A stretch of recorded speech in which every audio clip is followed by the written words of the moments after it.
Hi friends, आज आहे 15 September. तर आज आपला ऑनलाईन मेहंदी क्लासेसचा पहिला दिवस आहे. तर मी साहित्य सांगितलंच होतं तुम्हाला, जसं की चित्रकला वही. मी ड्रॉइंग बुक घेत नाही आहे कारण की व्हिडिओमध्ये दिसणार नाही. तर आपल्याला एक स्केल हवी आहे, रबर, पेन्सिल आणि शार्पनर. मी कटर यूज करते आहे, तुम्ही शार्पनर पण यूज करू शकता. तर आपण सुरू करूयात. सर्वात आधी तुमच्या ड्रॉइंग बुकला या टाईपमध्ये लाईन्स मारून घ्या. त्यानंतर आपण आज शिकणार आहोत लाईन्स. तर या आहेत उभ्या रेषा.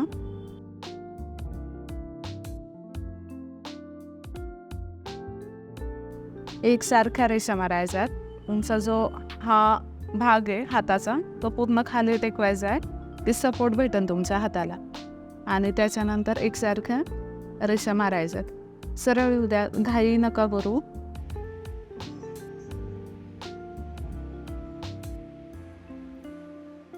तुम्ही बघू शकता, एकसारख्या रेषा मारायच्यात. डिस्टन्स घ्यायचा, या आणि या रेषेमध्ये सेम डिस्टन्स पाहिजे. याची अजून एक पद्धत आहे.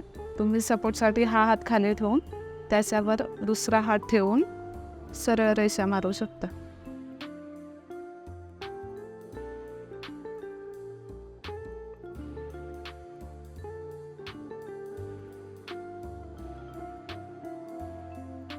जसं की आपण बघू शकतो, मी वरून खाली घेते, आता खालून वर एक रेष घेऊन दाखवते. तुम्हाला जसं सोपं वाटतंय तसं तुम्ही घेऊ शकता.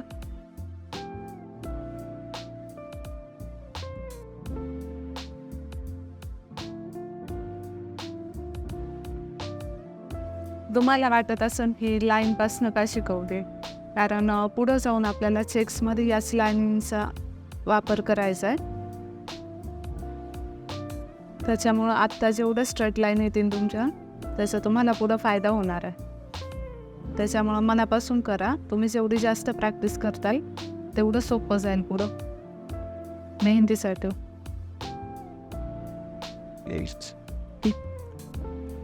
तर मी आता एकच लाईन दाखवते तुम्हाला, पण आता हीच लाईन तुम्हाला पूर्ण पेज भरून काढायची आहे. आणि काही अडचण येत असेल तर कॉमेंट करा, किंवा मी माझा नंबर देते खाली, डायरेक्ट व्हॉट्सॲप मेसेज करू शकता. आपण दुसरी लाईन घेतोय. तर या होत्या उभ्या रेषा. आता आपण त्याच पद्धतीने घेतोय आडव्या रेषा. यात सोप्या जातील सर्वांना, कारण शाळेत आपण जे लिहितो त्याच्यावर रेषा द्यायची सवय असते आपल्याला. एकदम हळूहळू, घाई नका करू.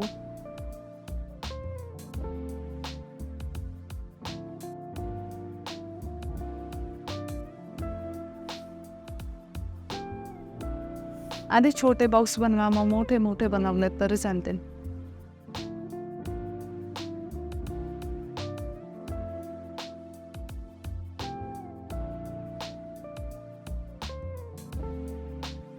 बघा, फक्त हात असं आधा अंतरी ठेवू नका, त्याला काहीतरी सपोर्ट ठेवा नेहमी, म्हणजे लाईन्स चुकणार नाही.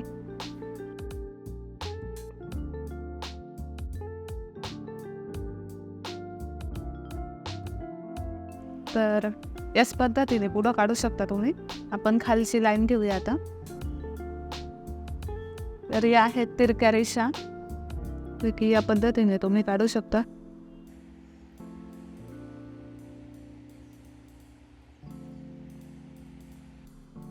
या रेषा काढत असताना एक काळजी घ्यायची आहे. तुम्ही काय करता, या रेषा आपल्याला सोप्या जातात, पण या तिरक्या जात आहेत, एकमेकांवर जात आहे.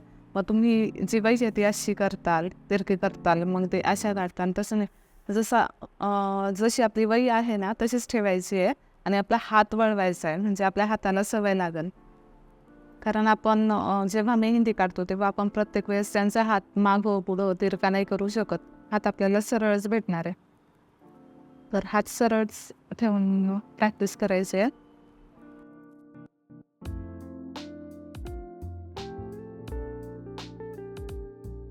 अशा काढा.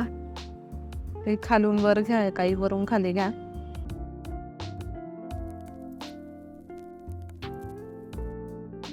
तर आपण कोण आधी पेन्सिलने प्रॅक्टिस करतोय त्याचं कारण एवढंच आहे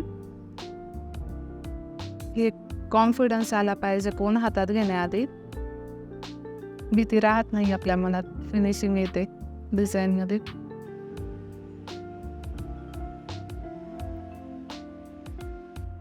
तर याच्याच ऑपोजिट डिरेक्शनला आपण घेत आहोत आता.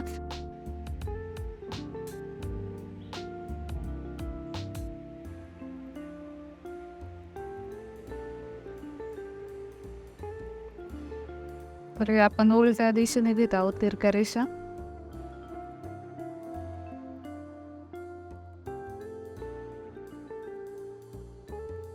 तर एकदम हलक्या हाताने काढते.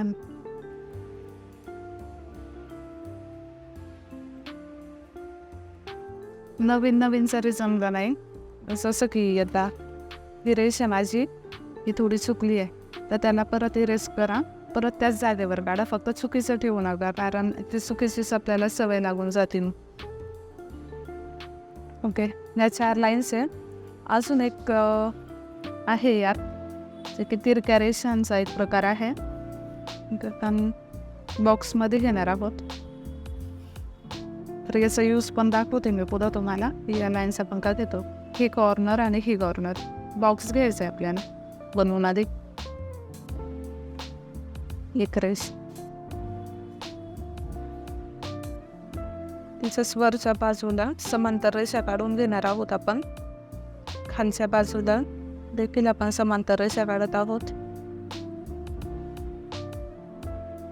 आणि आता या लाईन्स झाल्या. आता या लाईन्स आपण याच्यावर टाकू.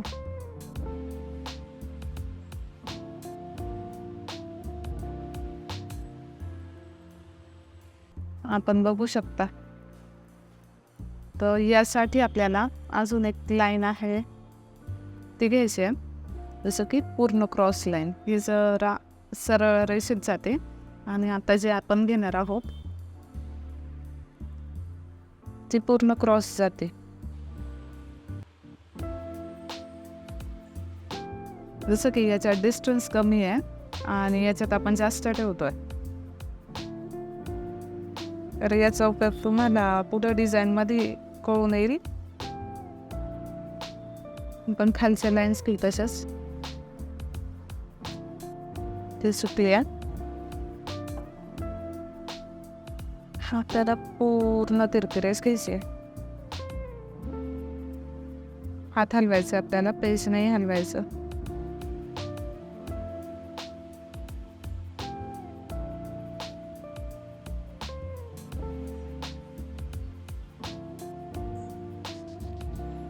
तर आता या झाल्यात आपल्या लाईन्स. जसं की या उभ्या रेषा, आडव्या रेषा, तिरक्या रेषा, या देखील तिरक्या रेषा आहेत.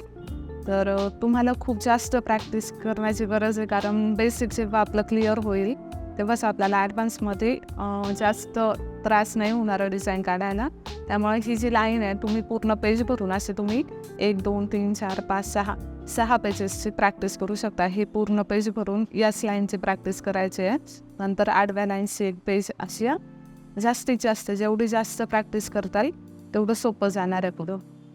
तर भेटूया आपण उद्याच्या लेक्चरमध्ये. तर कोणाला काही अडचण येत असेल तर कॉमेंट्स करून सांगा, मी नक्की रिप्लाय करेल. नाही तर मी खाली नंबर देते आहे माझा, तर व्हॉट्सॲपला मेसेज करू शकता काही अडचण आल्यास. थँक्यू.